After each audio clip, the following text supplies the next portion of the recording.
Listen up, people. I've got a public service announcement. It's about the scourge of our age, that chrome nightmare that you know as cyberpsychosis.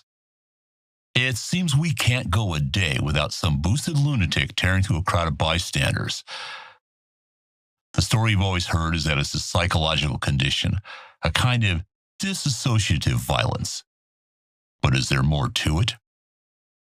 What if cyberpsychosis is intentional? I once heard a theory that I think merits some thought.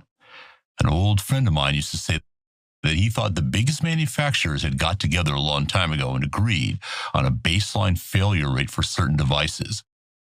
Bad code intentionally inserted into the mind-machine interfaces to slowly drive people up the wall, a kind of human planned obsolescence.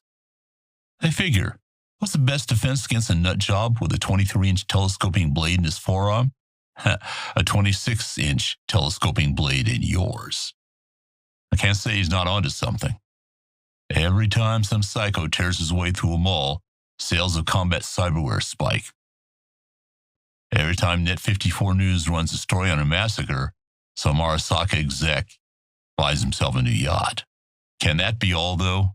It's no secret that incidents of violent cyberpsychosis have skyrocketed in recent decades, despite improvements in manufacturing and design. But there is something new in the latest generation cyberware. Get ready for this, kids. It's the black wall.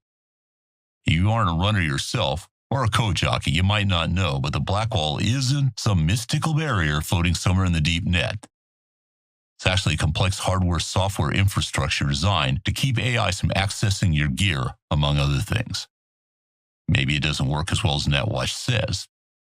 Maybe the madness of the deep net leaks over to our side from the black wall from time to time.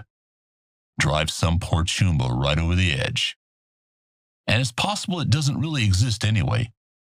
Maybe it's just something the media came up with. Look, I'm not saying there aren't attacks. I've seen a few myself.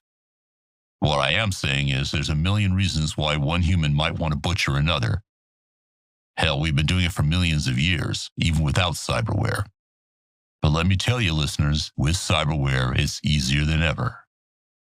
And then on the other side, maybe the corporate and media types just came up with a word, so they wouldn't have to think too hard about it. And you wouldn't either. Of course, this is all speculation. If I knew what caused cyberpsychosis, believe me, I'd tell you.